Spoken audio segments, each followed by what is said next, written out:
Here's how to get ahead of 99% of people, and it's not nearly as hard as you might think. These three activities will separate you from the crowd in almost any market, geographically, any time in history, and this is what most people are not willing to do. The first thing is simply working. Now, I know that might sound basic or fundamental, and in some ways it is, but you have to realize that the average person, even in a 40-hour work week, like a huge chunk of the time that they're working, they're not actually working. They're distracted. They're making personal phone calls. They're checking personal emails. They're, dilly-dallying on social media. They're at work, but they're not really working. And even if they are working, 40 hours in a work week is not that much time in terms of the whole wheel of your life. Now, you wouldn't want to do this forever, but if you look at an 8-hour day, right, there's still 16 other hours through the day. Now, if you're sleeping for 8 hours and you're working for 8 hours, that only leaves 8 more hours. But even if you just put in an extra 1 or 2 hours a day, okay, let's say 2 hours a day. If you put in 2 hours a day, every day for 5 days, that means you're putting in 10 hours extra a week. If you're putting in 10 hours extra a week, that means you're putting in 40 extra hours a month. So even just 2 hours a day means you're getting an entire week of additional progress each month over everyone else. And if you did that for a year, right? So if you did that for 12 months of the year, that means you would have added 12 weeks worth of work on top of what most people would have done. So you would have an entire quarter. Most people would work 4 quarters in a year, and you would be fitting in 5. And that's not working 80-hour work weeks. That's working a 50-hour work week. Most people are not going to do that. So if you get to 50 hours, automatically you're like ahead. And if you're actually working during those 50 hours, you have automatically separated yourself from probably about 60% of the crowd. And you're automatically in the top, I'd even say 70%. You're automatically in the top 30%. Now, if you were to increase that even a little bit more, right, and you get up to maybe like 60-hour a week, now that is a lot. But you do that, and suddenly you've added another quarter on top of the people who are working 5 quarters in a year. You're fitting in 6 quarters a year. So you're getting an extra entire half year in over most people. Now, this isn't something that I would encourage you to do forever, but I would especially encourage you to do this when you're young. Why? Because when you're young, you don't have obligations. You don't have kids. You don't have to take care of properties. There's so many things that are simpler when you are young and you have this time. And if you add up all the time that you spend, at the bar, if you add up all the time you spend just hanging out with friends, if you add up especially all the time you're watching screens, watching TV, watching Netflix, just aimlessly wandering around on social media, for most people that's going to be between 27 and 40 hours a week just watching screens. If you can just take some portion of that time and invest it into your dream or your profession or your trade, in a matter of 10 years, right, coming back to the math, right, imagine if you worked 60 hours a week just in your 20s. Okay, that means every year you would be getting an extra half year on somebody, which means in just 10 years, you would be 5 years ahead of all of the people your same age. So you would hit 30 years old and you would be 5 years ahead of everybody else. But I'm going to tell you something. Even though in terms of time you'd be 5 years ahead, career-wise, you'd be more like 20 years ahead, because that 5 years of time is going to separate you so much. You're going to get all the opportunities. You're going to get all the attention. You're going to over-index on the amount of rewards you receive from that sort of incremental addition of time. And then you also have the compounding interest of that time for the rest of your life, right? So where most people would, kind of hang out and chill a bit in their 20s, and they're just kind of working like a standard gig. If you were doing something like that, now all of a sudden your trajectory is here. But if you go, where does this person end up 30 years from now? They end up here. But where does this person end up 30 years from now? They're way up here. over time, it compounds. It's an exponential difference. So the earlier and the sooner you do that and you put that work in, the better off you're going to be. Plus, you're going to get better at your craft faster just from putting in the extra time. The second thing you can do if you just want to automatically like get ahead of 99% of people is you can be good at waiting. What does that mean? It means you can be patient. So we just talked about working, but while you're working, you have to be okay waiting. Waiting for what? Waiting for results, waiting for opportunities. There is a delay, there is a major time delay between when you invest and when you get a return. That's true of anything, right? That's a truth of nature. If I plant a seed in the ground today, nothing is going to show for some period of time in the future. There is a gap between when you invest, when you sow, and when you reap. And if you understand this concept, you will be ahead of 90% of the people. Most people are not okay waiting. They want immediate results, right? It's like, I put in extra hours last week. I want more pay this week. I worked a little bit harder. I got a new skill and I want a promotion now.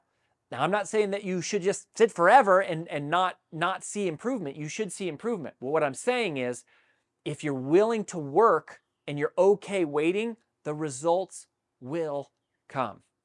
One of my favorite philosophies, and I have totally found this to be true in my life, is that you always get paid for how hard you work.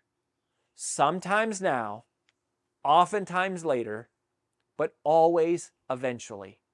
You always get paid for how hard you work. Sometimes now, oftentimes later, but always eventually. And that reward, that result will either come through the current thing that you're doing, or it will come through something else that opens as a result of the work that you put in. And so it might not be directly related to coming through exactly through the medium or the modality or the vehicle that you're involved in now, but it will come. It always comes. It never doesn't come.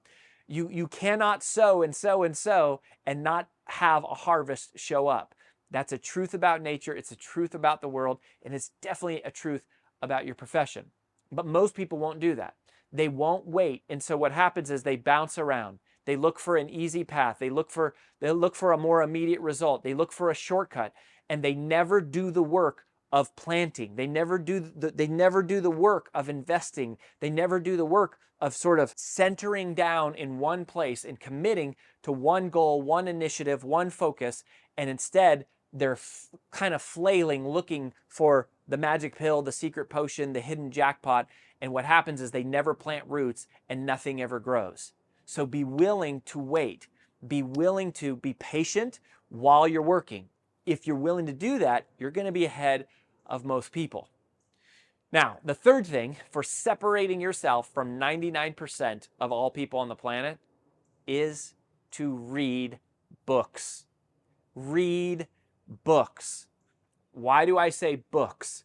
Because books are different from other forms of content.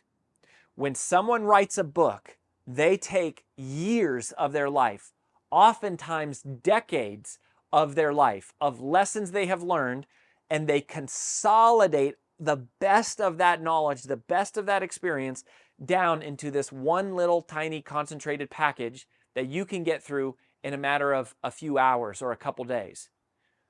But here's what's crazy. Most people never read a book after they graduate from school.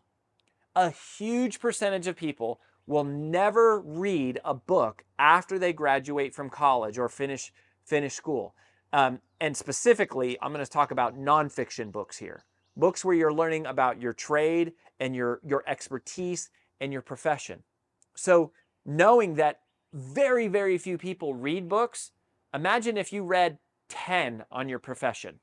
I mean, as soon as you read like 3, you would know vastly more than your colleagues.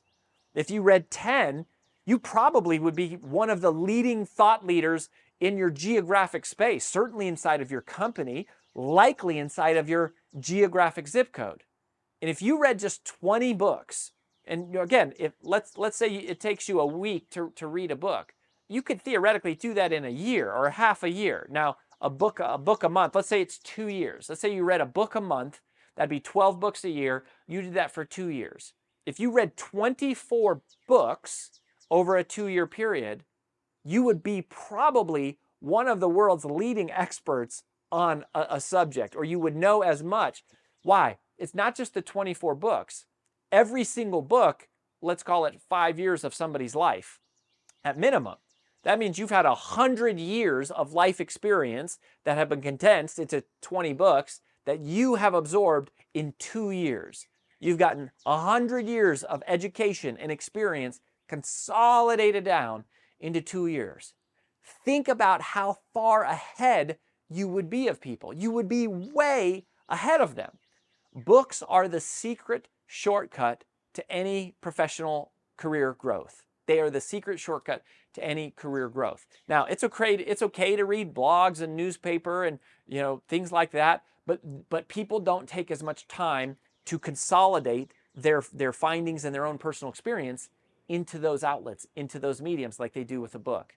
And the thing that is just mind-blowing is a book is like $30 in the US, right? So whatever your local currency is, but it's $30 US. That is such a little amount of money to pay to learn from other people who've maybe spent 5, sometimes 10, even more than that, years putting this together. And you can digest it and ingest it and make it a part of your psyche in a matter of a couple days. It is mind-blowing. And yet almost nobody does it. Almost nobody will read a book after they graduate from college that is about their profession or career. So if you do those things, if you're willing to outwork other people, if you're willing to outweight other people, if you're willing to outread other people, that will separate you from 99% of the pack. I promise. Like, these are 3 things that I have done in my personal life, and I look back and I go, I didn't have a super high IQ, right? I wasn't like some genius. I wasn't some child prodigy. I didn't come from money. I didn't go from an Ivy League school. I didn't hit the lottery. I didn't hit the jackpot. I didn't have some super ability as an actor or a singer. It was just a matter of these 3 things: working, waiting, and reading, compounding over the course of like 20 years, which is not even that long, because life will go by fast. One day you'll wake up, you'll be in your 40s, and you're going to be faced with, what is the trajectory of my life? The life you have 20 years from now is determined by the trajectory you set for yourself with the choices that you make today. Now, that will separate you from 99% of people.